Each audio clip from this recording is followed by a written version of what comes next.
상승 중에서도 이 3파동의 후반부 여기에 있을 가능성이 높다. 하반기에 제가 조정을 한번 보고 있기 때문에 여기에 대한 이야기를 좀 해보려고 해요. 자, 요런 순서로 진행을 해볼 거고요. 먼저 현재 시장의 위치와 전략, 2026년 하반기 시나리오, 그리고 주요 종목 차트 분석, 그리고 마지막에는 Q&A를 한번 가져보도록 할게요. 먼저 지금 2026년이 상당히 어려운 장세가 될 거라고 제가 계속 말씀을 드리고 있습니다. 올해 초부터. 2025년은 제가 달러의 본격 하락 국면을 봤기 때문에 2025년 트럼프 이기죠. 21년 바이든이죠. 17년 이때 뭐였죠? 트럼프 1기입니다. 이때와 달러 흐름이 똑같이 왔어요. 이것도 제가 유튜브에서 말씀을 드렸었고, 프랙탈이죠. 사람의 정책, 방향, 성격, 경제 상황 이런 것들이 비슷하면 그에 맞춰서 사람의 심리 그리고 자산의 흐름 이런 게 유사하게 나올 가능성이 상당히 높습니다. 그래서 25년 같은 경우는 사실 큰 어려움이 없는, 사실 뭐 조정이 한번 있긴 했지만 그 다음부터는 사실 원웨이 어렵진 않았죠. 그리고 후반부 가서 좀 횡보 장세로 넘어갔고, 근데 26년은 좀 상당히 25년보다 더 어려운 장이 될 것이다. 좀 울퉁불퉁하다는 제가 표현을 썼는데 이런 장세, 고변동 장세가 될 가능성이 좀 있어 보여요. 일단 현재 위치, 엘리어트 파동에 대해서 아시는 분도 계시겠지만 상승장을 이렇게 총 3덩어리로 구분을 해놓고 3덩어리 파동이 끝나면 그 이후에 본격 하락이 나온다. 상승의 국면과 조정의 국면 이렇게 구분을 할 수가 있단 말이에요. 근데 여기서 1, 2, 3, 4, 5 상승 중에서도 이 3파동의 후반부 여기에 있을 가능성이 높다. 현재 위치를 알아야 그 다음 시나리오를 세울 수 있는 거예요. 시장으로 전체 흐름을 잡고 기업으로 종목 선택 그리고 차트를 통해서 매수 맥점, 타점을 잡는, 타이밍을 잡는, 이러면 확률이 올라갈 수밖에 없습니다.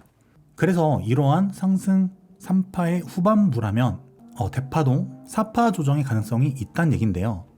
뒤에서 자세히 말씀을 드려볼게요. 그리고 긴축 우려가 아마 하반기 즈음에 좀 나타나지 않을까. 긴축은 항상 증시에 충격을 주는 이슈 중 하나예요. 여기에 대한 이야기도 해볼 거고요. 그리고 또 올해가 대통령 2년차, 물론 1기부터 따지면 6년차지만 보통 2년차 같은 경우에는 여러 가지 이슈가 있습니다. 첫 번째, 1년차가 지난 다음에 정치적인 불확실성이 생기는 해란 말이죠. 중간 선거란 게 있죠. 통계적으로 불확실성이 높고 어려웠다, 조정이 나왔다, 수익률이 낮을 가능성이 높았다. 이게 중간 선거의 특성입니다. 이런 여러 가지를 감안해 봤을 때 26년 울퉁불퉁한 변동성의 장세, 상승이지만 울퉁불퉁하다. 그리고 대파동 조정까지 끼어있기 때문에 어렵다라는 거예요. 아마 제 생각에는 이 4파동 조정에서 2022년 10월부터 시작된 AI 버블에서 번 모든 돈을 아마 다 잃는 그런 투자자분들 상당히 많이 나올 거라고 제가 생각을 합니다. 실제 그렇게 될 가능성이 높고요.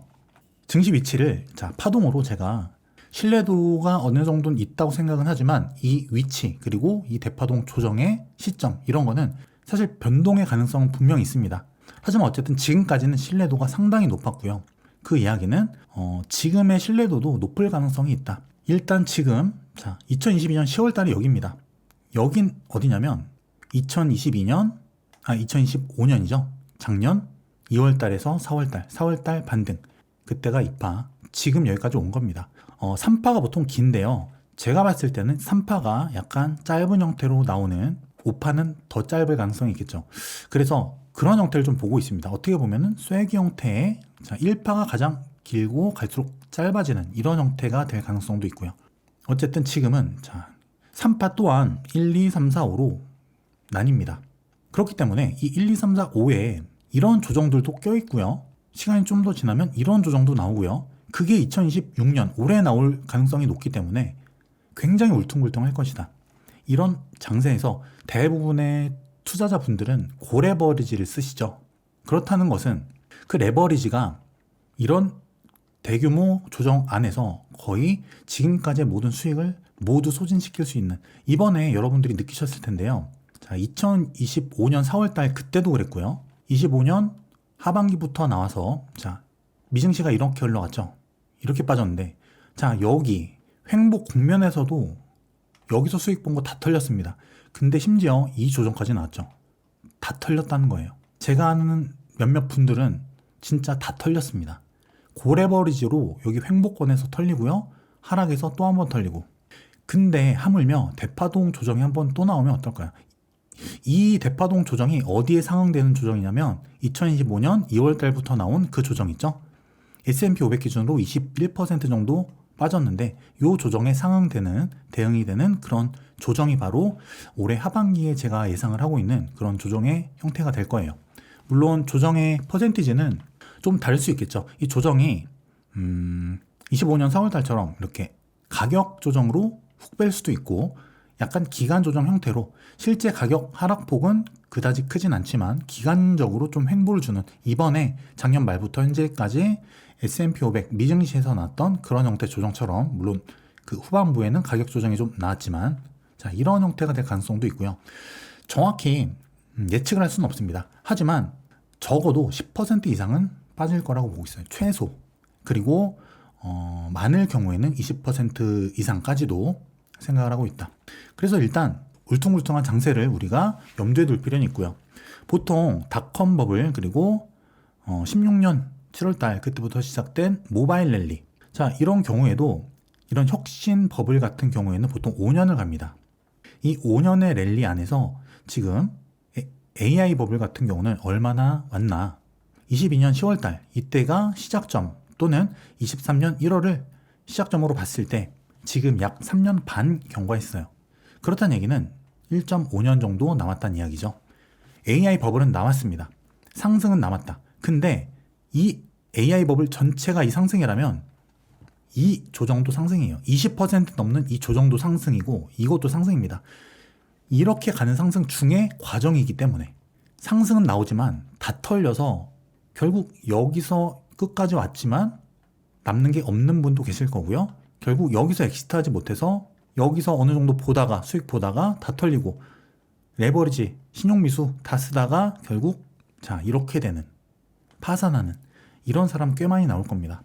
결국 내 기준과 시나리오, 특히 자금 관리 여러분들 그 매수 매도할 때도 분할 접근하시는 것 그리고 손절 철저히 하는 것 신용미수 안 쓰는 것 현금 비중을 항상 가져가는 것 유기적으로 비중 조절 잘 하는 것 몰빵 안 하는 것 이것만 잘해도 패가 망신 안 합니다. 여기 걸렸더라도 오히려 이런 데서 살 수 있는 여력이 오히려 생기고요. 몰빵 안 하는 것 또 맥점 자리에서는 반드시 팔아야 될 자리에선 파는 것 손절 잘하는 것 자금 관리 이것만 잘해도 망하진 않습니다. 지속 가능성이 상당히 중요하다는 것을 2026년에 여러분이 투자하는 과정에서는 꼭 기억을 하시기 바랄게요. 중간선거가 있는데도 그런가요? 중간선거 이후로 조정을 생각하시는 건가요? 중간선거가 올해 11월이죠? 제가 지금 정확하게 몇 월 달이라고 말씀드리기는 어려워요. 제가 원래는 이거를 준비를 할 때 그 분기로 말씀을 드리려고 했는데 이거를 그냥 하반기로 바꿨습니다. 유튜브에서 말씀을 드리는 거는 위험 부담이 상당히 있고요. 그렇기 때문에 제가 좀 러프하게 말씀드릴 수밖에 없는 부분을 좀 이해를 부탁드릴게요. 일단 하반기로 이 조정을 예상을 하고 있다. 그리고 전략이 달라야 됩니다. 먼저 같은 삼파동이라고 하더라도 이 초입은 그냥 사면은 다 벌어요. 이때가 언제죠? 2025년 4월달. 제가 같이 공부하시는 분들한테 여기서 현금 매수, 여기 레버리지 전환. 한 배짜리를 두 배로 레버리지 전환하면 두 배 물타기 효과가 생기는 거예요. 그러면 설령 여기서 설령 몰빵했더라도 물론 여기서 몰빵한 분은 안 계시겠죠. 여기서부터 올라왔는데. 근데 진짜 최악의 경우 여기서 몰빵을 했더라도 여기서 두 배 레버리지 치잖아요. 조금만 올라와도 본전됩니다. 그 다음부터 올라온 건 다 수익인 거예요. 이때는 무조건 수익 나는 장세란 거죠. 근데 여기는 어떤가요? 이 안에서도 파동이 이렇게 갑니다.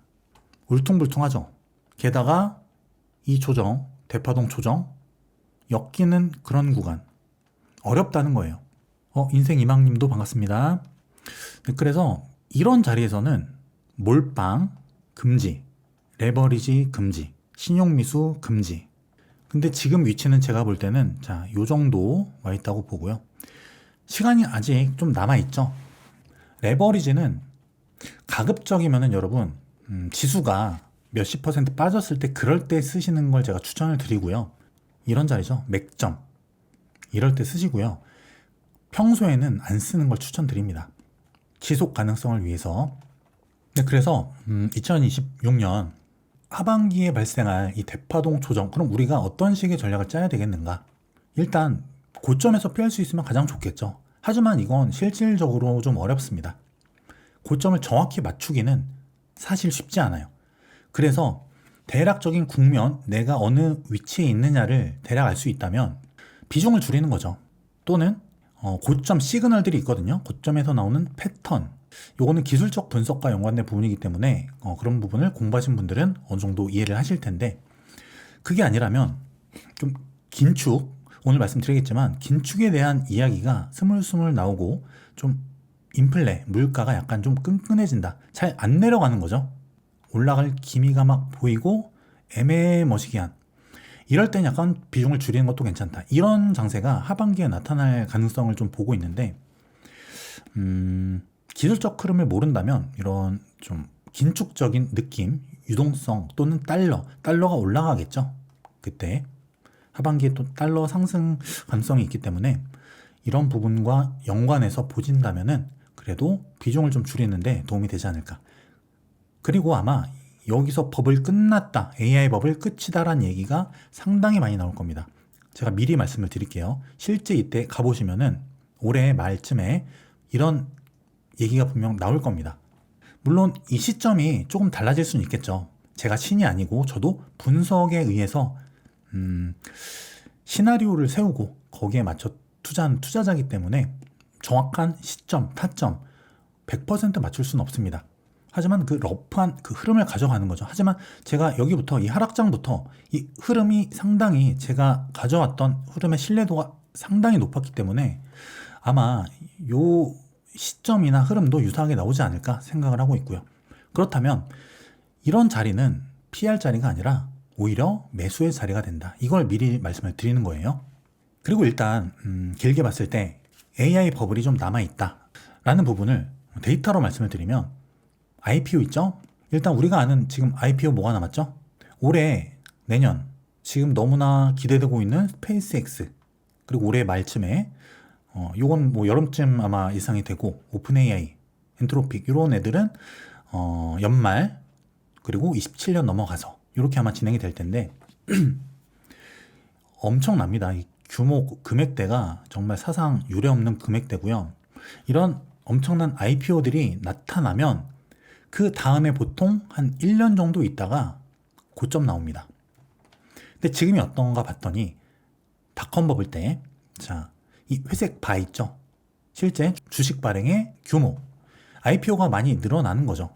그리고 요 굵은 선은 6개월 이동평균선인데 6개월 요 평균선이 가파르게 올라가죠. 실제 발행의 절대량도 올라가고요. 그리고 하반기 21년, 20년 코로나 팬데믹 유동성 장세, 이때도 절대 발행량이 이때 상당히 늘었습니다. 그리고 6개월 평균선이 급등을 했고요. 자, 이런 장세가 많이 없었죠. 근데 지금 이때만큼 유사하게, 물론 임계점에 도달하진 않았다. 근데 많이 올라왔어요. 지금도 높다. 근데 이게, 자, 이런 종목들이 IPO를 시작하게 되면 이게 급증할 겁니다. 이렇게. 그 다음에는 자, 주가 하락이 나오는 거예요. 하락장 전환이다. 닷컴 버블의 종결이다. 한은주님 반갑습니다. 그래서 우리가 지켜봐야 될 건 이거예요. IPO. 이때 아마 돈 버는 사람들도 많이 나올 것이고 환희에 많이 찰 겁니다. IPO가 버블장에 급증하는 이유가 뭐냐면 이지머니이기 때문이에요. 이지머니. 이게 뭐냐면 그냥 장세가 너무 좋으니까 다들 포모, 환희에 휩싸여 있으니까 이때 상장하면 돈이 엄청나게 몰리죠. 그러면은 기업들이 언제 상장을 해야 될까요? 버블이 꺼지고 하락장 한가운데 주식 빠지고 있는데 이럴 때 상장해봐야 돈 못 벌겠죠. 화랑, 버블의 정점에 늘어난다는 거예요. 이 절대량이. 그래서 이런 기업들의 이 IPO가 앞으로 남아있는데 그런 것들이 버블 붕괴의 촉매제가 될 것이다. 아직 우상향은 하고 있지만 21년도, 자, 이때 수준에 미치지 못했고요, 아직. 그리고 IPO주의 성과를 보면은, 자, 이겁니다. 성과를 봤을 때 현재 IPO 자체의 성과는 올라가죠. 근데 요 회색, S&P 500과 비교했을 때 상대 주가예요. 이건 별로 안 오르죠. 이게 뭐냐면, 시장을 못 이긴다는 얘기예요. IPO 주들이 IPO는 하는데 많이 못 오른다. 시장만큼 오르진 않는다. 시장보다 조금 더 오른다. 지수를 못 이긴다는 얘기거든요. 그 얘기는 뭐냐면 성과가 약하다. 상대 성과가. 아직 시장이 IPO 주들에게 엄청난 환희, 돈을 안겨줄 만큼 환희에 차 있지 않다는 얘기예요. 그럼 이런 대형 IPO들이 성공적으로 돈이 몰리면서 진짜 이지머지를 막 끌어가면서 이런 환희의 장세가 온 다음에 어느 정도 시간이 지나면 끝물이 다가온다는 이야기죠. 안드로님, 빅테크 실적이 엄청 좋은데 폭락할까요? 이거는 실적이랑 관계가 없습니다. 실적도 보통 5년을 얘기하는 게 주가가 실적의 함수죠. 실적의 함수인데 그 실적을 그냥 반영하는 게 아니라 할인율로 할인을 합니다. 금리, 긴축에 대한 정도. 실적이 많이 올라가면 그만큼 경기는 좋아지고요. 경제가 화랑이 되죠. 결국 물가가 올라갈 수밖에 없습니다. 자연스럽게. 그 시점쯤 되면은 그 버블을 잠재우기 위해서, 과열을 시키기 위해서 내렸던 금리를 올려야 된다. 자연스럽게 순환이 나타난다는 거예요. 실적이 좋아도 금리가 올라가면 현재로 땡겨오는 주가는 떨어집니다. 이 긴축도 영향이 분명 있는 것이고요. 그리고 그 이후에도 물론 실적은 계속 올라갈 수는 있어요. 하지만 그렇다고 무한정 계속 오르냐? 아닙니다. 성장주, 기업의 그 라이프 사이클을 보면 초반 성장주 때 많이 오르죠. 근데 그 다음에 성장률이 떨어져요. 실적은 오르는데 그 실적이 올라가는 그 추이, 가파른 기울기가 낮아진다는 거죠. 그러면 주가는 선하락합니다.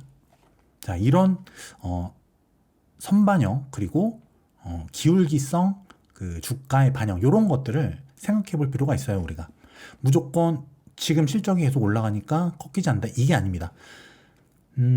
특히 우리나라 예전 같은 경우에는 반도체주 같은 경우에 메모리, 삼성 SK 지금 메모리 가격 계속 올라간다는데 실적이 너무 좋은데? 근데 먼저 빠졌죠. 이렇게 등락을 반복하는 그 시크릿컬 산업 같은 경우에는 먼저 빠집니다. 결국 산업은 수요와 공급이 굉장히 중요한 산업이기 때문에 비싸지고 결국 이 공급이 과잉이 되면은 수요가 줄고 가격이 내려가는 시점이 반드시 와요. 이건 반드시입니다. 결국 그 사이클이 얼마나 가느냐의 문제인 것이지 간다면 내려가는 시점도 온다는 거죠. 그걸 먼저 주가가 반영한다는 거예요. 실적이 올라가는 것과는 또 별개의 문제다. 네, 정영진 님도 항상 감사드립니다. 항상 응원 많이 해주셔가지고 감사드려요. 그리고 중간선거회 같은 경우에는 통계적으로 100년 동안 과거 100년의 사례를 봤을 때 자, 이런 특성이 있어요. 1년차 나쁘지 않죠? 10%.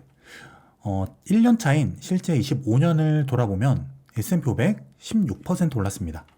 올해 얼마 올랐나 봤더니 좀 오른 것 같은데 4% 빠졌죠. 증시가 빠졌기 때문에 올랐다 빠졌기 때문에 4%예요. 근데 과거 100년을 보니까 제일 낮더라. 1%가 안 되더라. 3년 차엔 18%, 4년 차 10%. 이 근거가 뭐냐면 취임하죠. 기대감입니다. 2년 차 중간 선거에죠. 여당의 그 자리가 바뀔 수도 있고 주도권을 뺏길 수도 있고요. 그렇다는 얘기는 정책이 바뀔 수가 있다. 불확실성. 또 그 다음에 그러면 거기에 맞춰서 그러면 이 다음에 또 정권이 다른 사람으로 또 교체가 되지 않을까. 어차피 트럼프는 2번 했기 때문에 바뀌겠지만 자, 이런 불확실성을 시장이 가장 싫어하기 때문에 중간 선거에는 좀 이렇다. 반면 3년차 이걸 선거암 뇌물 경제학이라고도 하는데 이제 4년차가 되면 또 재선을 또 준비하죠. 자기가 안 되더라도 공화당 쪽 사람 또는 측근 이런 사람이 돼야 되겠죠. 옛날에 그 전두환 대통령, 노태우 대통령 넘어갈 때도 그 측근, 그 노태우 대통령께 요거를 이렇게 이양한 그것도 어떻게 보면 유사한 요것과 유사한 메커니즘인 거죠. 그래서 결국에는 이때는 경기 부양을 할 수밖에 없다는 거예요. 하지만 이때는 불확실성. 이게 여러 가지가 겹치는 겁니다. 지금 2026년이 중간선거해의 이 조정 또는 안 좋은 수익률 요것과도 겹치고요. 요 자료를 한번 또 보면은 자, 이런 통계가 또 있습니다. 고점 빼기 저점 이 하락폭이 보통 중간선거에 이렇게 가다가 고점에서 자, 하락하는 그 하락폭이 자, 보통 이래요. 평균적으로 17.5다. 이 정도 빠졌다. 평균적으로. 상당히 많이 빠진 거죠. 그래서 보통 뭐 10에서 한 20%, 요 정도면 그래도 우리가 이번 대파동, 사파동 조정, 요 정도면 그래도 빠진 것 같다라고. 그리고 실제 2파동 조정도 21% 빠졌기 때문에 이 정도면은 그래도 15에서 20, 이 정도면 그래도 한 분할 매수 해볼 수 있지 않을까. 자, 이렇게 생각을 해볼 수가 있는 거죠. 통계적으로 봤을 때, 퀀트적으로. 근데 중요한 인사이트는 그 다음에 있습니다. 뭐냐면 이 상승 다음에 나온 조정. 여기서 또 상승이 이렇게 나온다는 거예요. 그 다음 1년, 이 조정이 나온 저점부터 1년 동안 30%가 올랐다. 이건 거죠. 여기부터 2년 차에 조정 와서 그 다음에 또 올랐다는 겁니다. 둥둥둥댕님 지금 채팅창에 고정 댓글이 있는데요. 거기 링크 들어가서 하시면 돼요. 그래서 우리는 자, 요렇게 조정과 그 다음에 상승. 아마 요때 많은 분들이 손절하고 시장을 떠나는 분도 생길 것이고요. 아니면 버블이 끝났다. 아예 그냥 끝난 거다. 이런 얘기가 상당히 많이 나올 겁니다. 그리고 이번에 이렇게 조정이 왔잖아요. 여기서 제가 깜짝 놀란 게 뭐냐면 AI 버블 끝났다. 아니면 여기서 지금 이만큼 더 빠진다. 이런 이야기를 하는 사람이 엄청나게 많았다는 겁니다. 진짜 여기서 제가 봤을 때는 열의 9이 부정론이었어요. 제 체감은 그랬습니다. 근데 이 V반등 나왔잖아요. 그러니까 여러분들이 그 분위기에 휩쓸리면 절대 안 됩니다. 아마 이때도 그런 얘기 상당히 많을 거예요. 부정론들 상당히 많이 나올 거고요. 특히 방구석 전문가들이나 유튜브에서도 그런 얘기 많을 거고요. 일반적으로 뭐 블로그나 채팅방이나 또 뭐죠? 텔레그램 그런 데서 뭐 리딩하는 분도 계실 거고. 근데 그런 분들 이야기를 듣지 말고 여러분들이 직접 분석을 통해서 근거를 만들어서 직접 기준을 세워야 돼요. 시나리오를 직접 세워야 됩니다. 실제 근데 저는 여기서 멤버십에서는 말씀을 드렸지만 여기서 횡보할 때 이미 맥점을 정해놨습니다. 실제 여기 바로 위에서 반등을 했는데 이게 시나리오의 힘인 거죠. 맥점을 정해놓고 여기 오면 분할 매수한다. 자, 이렇게 생각을 하고 있으면 심리에 휘둘릴 이유가 없고요. 다른 사람이 무슨 말을 하든지 신경을 안 쓰게 되고요. 저는 그래서 다른 유튜브를 안 봅니다. 볼 필요도 없고 봤을 때 오히려 제 기준이 흔들릴 수 있기 때문에 아예 참고조차 안 하려고 해요. 이거는 제가 유튜버이기 이전에 저도 투자자이기 때문입니다. 기준을 세워서 여러분도 직접 투자하시려면은 그런 자세가 저는 반드시 필요하다고 생각을 해요. 그래서 이번 책에서 제가 강조를 드렸던 내용이 가능성에 기반한 분석. 하나만 보는 게 아니라 특히 이번에 이렇게 빠졌을 때 이거 이렇게 간다라고 이야기했던 사람들의 그 근거들을 보아하니까 근거들이 그냥 한 가지입니다. 차트만 맞거나 아니면 뭐 무슨 심리지표 하나만 보거나 그런 거예요. 다 가능성이 낮다는 거죠. 그냥 본인의 생각인 겁니다. 근데 그런데 돈을 태우고 그런데 리딩을 받고 그런 사람이 너무 많다는 겁니다. 그러면 안 돼요. 그런 분은 반드시 잘 나가다가 무너지는 순간이 옵니다.